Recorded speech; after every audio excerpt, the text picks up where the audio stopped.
Atif Riaz Beg cleared PMP with all above target from Pakistan. Success journey of Atif speaks for itself. Now I have heard it so many times that I'm a busy professional. I don't have time to study. My job is very hectic. I have a family to take care. I have this and that. Let me put it in very plain words. Atif had all those excuses around him. But he said that, yes, that is the issue. I have to do it. This is my goal. He said that 10x goal that I want to achieve it. And interestingly, we were moving very fast. But as we say that life happens, life did happen. He had his health issues, flu, things like that. His family got the same thing. Job became extremely tough and so many other things. And of course, I really appreciate the way he do his charitable work with Ramadan. That was very, I can even see like he was doing on WhatsApp how active he was. So everything was raining there, but he kept on moving one step at a time. And today he cleared PMP with all above target. Atif, first of all, congratulations. Thanks a lot. Atif, why don't you? I gave a summary of your success journey, but the real success journey, why don't you share? Please go ahead.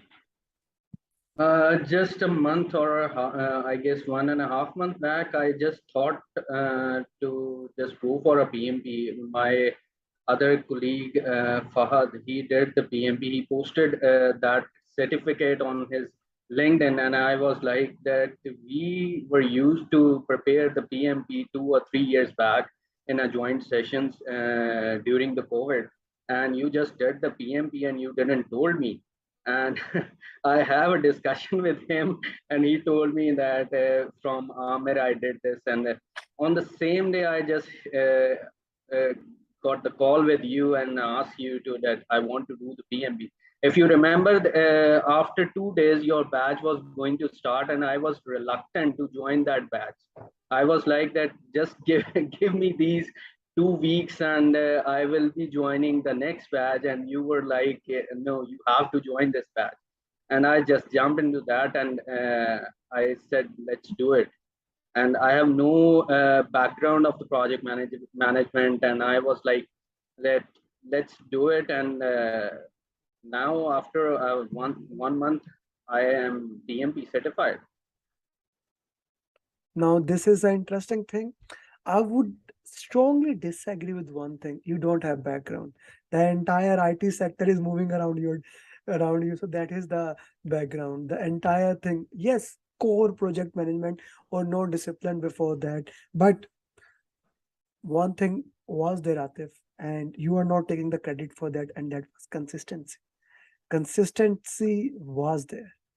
No matter what. Yes, yes, that was there. Let me tell you, after first week of the classes of your uh, batch classes, when I did the mocks of the topics of stakeholder and fundamental, and the next one was, I believe, agile. My score in the stakeholder was very low, and I was like, I was deciding that I cannot do this, and this is like why I have jumped in this thing. And I was planning to just run away from this thing, but and if you remember, I told you that this score is not acceptable to me, at least. And but still you gave me that push that no, you can do it. Yes, there were the challenges in between. In your introduction, you told that I am doing the charity part and so many different things. I was so much busy in that area as well, and then I have the responsibilities at home as well as in office, and everything was going around. I didn't, like you can say, it was not a pre-planned that on this date I am going to do the project management certification classes and then I will go. It was on the run. I decided, I discussed with my colleague, and just I started the classes. Yes, one thing I did, was that I copied your short videos of those topics, the 10 minutes, 5 minutes videos. I just copied those videos in my mobile within my WhatsApp. I send those links to my own WhatsApp, and whenever I used to travel from back to office, from back to home, I used to just play those videos. I Mm, for 10-15 minutes I used to listen those videos. That's mm, the point where I was consistent that if I am not getting the time to sit mhm, on a table, switch on the laptop and go through the topics, I was listening something. mhm, Those things were hitting my mind. mhm, So mhm, that was the important part of my preparation, and that today I just realized how important those videos were for me. Those little mhm, topics, those little, you can say, the fruitful topics were helping me while solving that exam today. mhm. Okay, okay. Now, now this is a very interesting thing how things worked out and how you worked into that. That's a beautiful way to look into that. Now, one of the thing is key what you said, and that was consistency. In one way or another, consistency was the most important thing in one way or other. Now, the another thing that I really loved about it, when your score went down in stakeholder, how you were frustrated and how we had a discussion, and then you moved on. Because this is especially for those students who are just starting out, especially for those students, the batch, batch four just ended. So all those things in the batch, now they are at the same stage, getting bad scores, and I'm trying to explain to them how the root cause analysis is important, what is the purpose of root cause analysis, why we should do. So let's have a little bit discussion on that. What do you think is the importance of root cause analysis? Very much important. Even you have given a right answer against the specific question, just look into the other options. And if somebody is watching your uh, question answer sessions and attending those coaching classes, what if analysis, that is really important. You do the root cause analysis and you build the question by yourself as well. That from those 4 or 5 options you can build so many questions, and you can from that is another way of the root cause analysis as well. The straight way is the root cause analysis. If you give the wrong answer, you will go through and you will find out the root cause, that okay, here I was wrong and this is the actual root cause, which will help you to that specific topic or specific question. But when you will go to the what if analysis, you will really understand that how those answers will help you to build the question and build your logics as well, and clear your mindset that how these questions can moving around. And today I was like doing the same thing. I did my exam 10 minutes before the actual time, and everyone was saying me that time management is very important, very important. And I was like, at the last 15 or 20 minutes, when I was doing the 176 or 175 question, I was like thinking that I am very running very fast, and I don't know what will be the result. And I was like, at that time, I was like, got the panic that I am doing very fast, that I am completing this 10 minutes before. But the back of the mind, I was very clear answering those questions just because of those root cause analysis and those what if analysis as well. So if I say that root cause analysis is the backbone of the entire PMP, would you agree to that? Exactly. Hmm. Exactly. 100%. Okay, let's talk here since I will be putting this video live after a few minutes. So, how do you do root cause analysis? What now? This is the question that I will keep on getting every single time with a new batch, new students. What is the right way to do root cause analysis? I will give my answer later on. What do you think? What is the right way to root cause analysis? In the start, frankly speaking, in the start, I was confused that actually what should I write against that specific question? That what a single liner or an explanation, complete explanation. But once I went through those topic mocks, I realized that my root cause analysis need more like in-depth analysis. So what I did, I started those all topic mocks again at my Mm-hmm. end, and I did the root cause again with the detail of why this answer should be this, and the the specific complete description of those of the question as well as the option I have selected.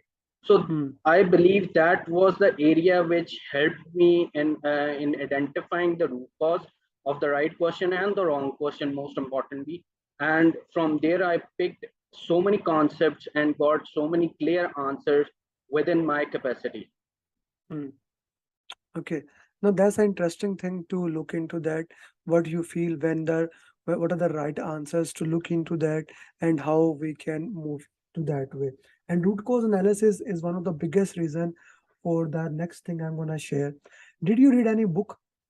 You have a lot of books backside, but did you read any book with did I ask Sorry? you to read an did I ask you to read any book for PMP preparation? No, I didn't go through any book. I just went to the videos. I just went to the short videos and the only those slides which you gave when we have the classes. So no book whatsoever, right? No book at all. No book whatsoever. This is one of the interesting thing. Whenever people ask me how, this is how you can see that he does not have to read any book in order to become certified PMP, and that is the goal for you. You don't have to read books to become PMP. You need to understand how things are, what we can do, and we can build on that thing. Okay, let's talk a little bit about now exam. How did you manage time in your exam? Uh, I managed the time. Yesterday, I just had a call with you, and you Mhm, told me that 80, 75, or 75, something like mhm. that, should be your time calculation. I was Okay. focused on the questions. Mhm, After every 10 questions, I was looking on the clock. At mhm, the top right corner, I was looking that, okay, 10 question, how much time I took. mhm, And I was collecting my time. The first like 50 questions, I was looking after every like 10 or 15 minutes, and then I just forgot to watch the time, and I was focused on the complete 60 questions. mhm, Then I have the those 60 questions I did, I believe, in the 70 to 75 minutes. mhm, And mhm, the next like six after 10 minutes of break, I did the next 60 question again in 75 or 80 minutes. Uh, I just looked on the clock when I was the 100. I did the 100 question, and the time left was the 100 minutes. That mhm, time I realized, okay, I have the 80 questions and I have only 20 minutes in my backlog with mhm, additional 80 minutes of mhm, against. If I calculate the one question is equal to 1 minute, I still mhm, have the 20 minutes in my hand. So mhm, from there, I picked a bit speed, mhm, and I decided that there should be at least uh, you can say 20, 15, 20 minutes in my pocket at the mhm, end if I want to review. And mhm, the last 60 questions, I when I was on 178th question, still there was 8 or 9 minutes left. mhm, And uh, the 180th question, I was like 6 minutes left, and still I was relaxed, and frankly, I didn't reviewed any question. I still, I was like that, whatever I have done, It's done. If I will review, I might get a wrong answer. I don't recommend. So if you put it the first 60 question in how much time I guess 75 minutes. and the next 60 question Around the same 70, 75 minutes. and the last took almost 80 minutes or 75, right? Yeah, No, yeah. yeah. This is the interesting thing. Okay. Any formula question, any critical path question? Only one PERT analysis question, Mm-hmm. no calculation question. Only that one question was the calculation part. And let me tell you that they have the calculator on there, that the software on which you are answering the questions. So you have Mm-hmm. the calculator on the top. There is a button of the calculator, built-in calculator. You can Mm-hmm. just click that calculator, and you can calculate if you have the calculation question. So Mm-hmm. there is no need of any calculator, because many of the colleagues ask that if we have to take the calculator or not. This is No, for you don't. them, that there is no need to take the calculator. You have the facility within that software, and Mm-hmm. but there is no calculation question other There than are that PERT analysis question. There was no SPI, CPI, BAC, nothing. so you actually don't need a calculator, right? Is that right? Exactly. You don't Yeah. need you don't need calculator whatsoever. So that's not even a problem if the calculator is there or no. Okay. Any critical path question? No. No, I don't think so. Any Hmm. critical path? And Only there was one question. I remember one question was the critical path question. which area was more dominant? Stakeholder, Hmm. agile, Stakeholder, uh, and procurement. procurement also. How many questions from procurement? Yeah, procurement around 10-15 questions. Hmm, that's good. There were different ways of asking those procurement question: agile plus procurement, Hmm. stakeholder plus procurement plus agile. Hmm. So the different multiple scenarios there were. Multiple scenarios were there. Guys, if you have any question, Halim, Moise, you can ask the question answers from Atif. Atif just cleared PMP today. So I guess there is no one better than him to answer any question regarding PMP. Okay, I would also like to thank Fahid here for actually kind of a convincing, pushing you to make sure that you become certified PMP. And I still remember the first talk we had. You had many reservation that okay he may have the training before or things like that, will I be able to complete, but now you are able to complete in 1 month. And you know that if you haven't got sick and the family haven't got sick and things like that, we would have done this in 3 weeks almost, right? We would have done it in Yeah. 3 weeks. But that's the beauty that keep on pulling. Atif, one thing I want to ask, how was the follow-up? Sorry. How was the follow-up? It it was too good. Simply, it was too good just because of those follow-ups. I was in this PMP. If you have left me in between that PMP part, I would have run away from this thing. Those Hmm. follow-ups kept me pushing that okay, you need to do this. You committed with Amer, and you have to do this. If not today, tomorrow you have to do this. So Hmm. if you remember, sometime I was reluctant to answer your follow-ups even, and and the next day I used to answer that okay, this thing I have done. So the follow-ups are very important. The follow-ups are the key. I would even put it into that context that follow-ups are the key to complete that pattern thing. Follow-up is something that makes sure that at least I make sure that follow-up is something that makes sure you become certified PMP in the minimum possible time. Atif, now comes the most important. Yeah, you have done already, but this needs a little bit more. Each one teach one is the name of the game. Every single person needs to expand the chain. Every single person need to help other people to become certified PMP. Your batch 3, batch 2, batch 4, batch 1 needs your help. They will be asking a lot of questions. I understand you are an extremely busy professional, but let's try to do our best to support each other and let's try to keep this chain moving. Sure, I am available for any help, and even I am trying to push some of the my colleagues who are still thinking to go for PMT. So I am just Now pushing tell them. them I am done. Now stop Yeah, thinking that. yeah. Now I will focus on them that now you have to enroll yourself. Okay, thank you, Atif. It was an honor to work you. Thank Looking you so forward.